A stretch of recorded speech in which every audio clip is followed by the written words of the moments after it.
네, 안녕하세요. 김예진 변호사라고 합니다. 외국인들이 한국에서 체류를 하는데 여러 가지 방법이 있는데요.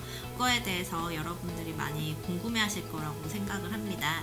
그래서 오늘 그 외국인들이 한국에서 어떤 방법으로 체류를 할 수 있는지에 대해서 좀 자세히 살펴보도록 하겠습니다.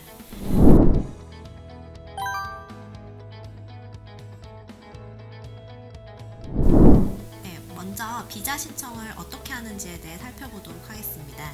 우선은 발급 가능한 비자가 어떤 것인지에 대해서 본인이 확인을 해보아야 됩니다. 학업을 위해 필요한 유학생 비자, 취업을 위해 필요한 취업 비자, 그리고 한국인 배우자와의 결혼 생활을 위한 결혼이민 비자가 있습니다. 이 중 본인에게 맞는 비자를 선택하는 것이 중요합니다. 다양한 비자들 중에서 자신에게 맞는 비자를 찾았다면 이 비자에 필요한 서류들을 구비해야 합니다. 그리고 필요 서류를 발급받는 데 있어서는 수많은 절차들을 밟아야 하는데요. 특히 외국에서 발급받는 서류들 같은 경우에는 아포스티유나 영사 확인 같은 문서가 진정하다라는 것을 입증할 수 있는 자료들을 구비해서 제출을 해야 합니다.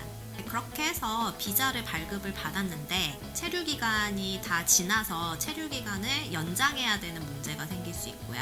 그리고 체류를 하다가 비자에 문제가 생길 수도 있고 또 비자를 변경하는 데 문제가 생길 수 있습니다. 이렇게 법적으로 다양한 문제에 외국인들이 봉착을 하게 됩니다. 이런 경우에 체류기간 연장 허가나 체류 자격 변경 허가 신청을 출입국에 하게 되는데 매우 복잡한 문제가 많기 때문에 변호사의 도움이 절실히 필요한 경우들이 많습니다. 뿐만 아니라 출입국에서 체류기간 연장 허가가 안 되거나 체류 자격 변경 허가가 안 되는 경우들이 있는데요. 이런 경우에는 변호사의 도움이 절실히 필요합니다. 그래서 변호사의 도움을 받아서 이를 법적으로 해결해야만 합니다.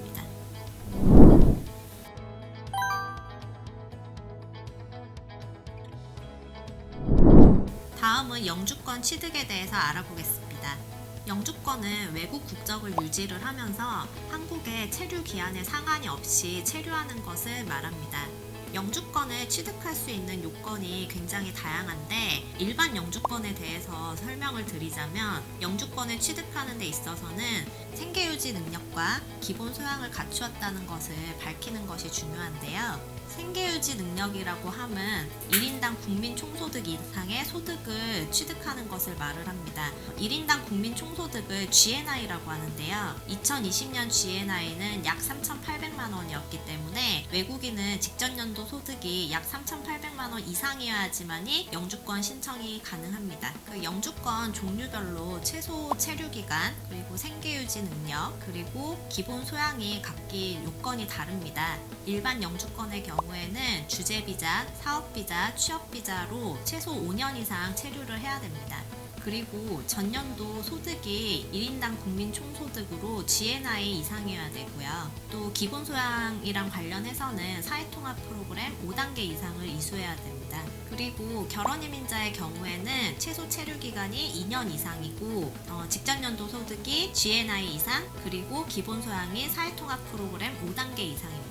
사회통합 프로그램은 법무부가 정한 기관에서 운영하는 것으로 한국에서 생활하면서 한국어, 한국 사회, 한국 경제, 그리고 한국 법률과 같은 기본 소양을 체계적으로 익힐 수 있도록 마련된 프로그램입니다.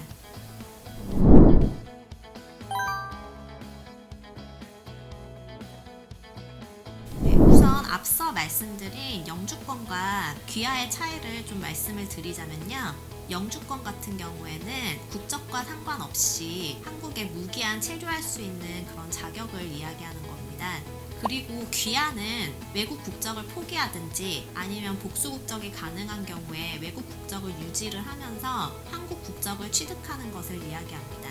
한국에서 귀화의 종류는 세 가지가 있습니다. 일반 귀화, 간이 귀화, 그리고 특별 귀화가 있는데요. 일반 귀화의 경우에는 우선 본인이 영주권자로 한국에 5년 이상 체류를 해야 되고 직전 연도 소득이 GNI 이상이거나 아니면은 재산이 6천만 원 이상이면은 일반 귀화 신청을 할 수가 있습니다.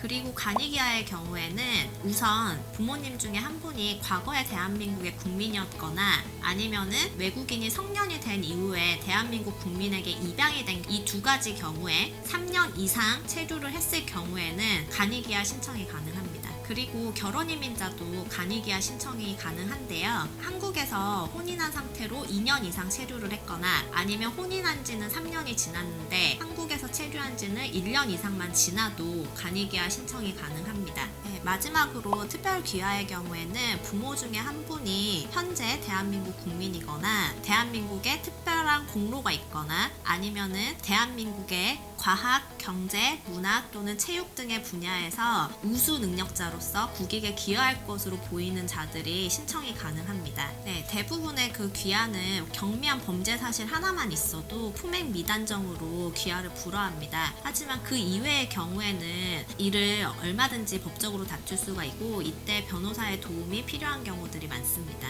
지금까지 외국인들의 비자, 영주권 취득, 그리고 귀화에 대해서 살펴보는 시간을 가졌습니다. 이런 정보들은 외국인들이 굉장히 많이 궁금해했지만 평소에 알기 어려웠던 것들을 제가 쉽게 설명하고자 영상을 찍게 되었습니다. 지금까지 한국이민법 전문 김예진 변호사였습니다.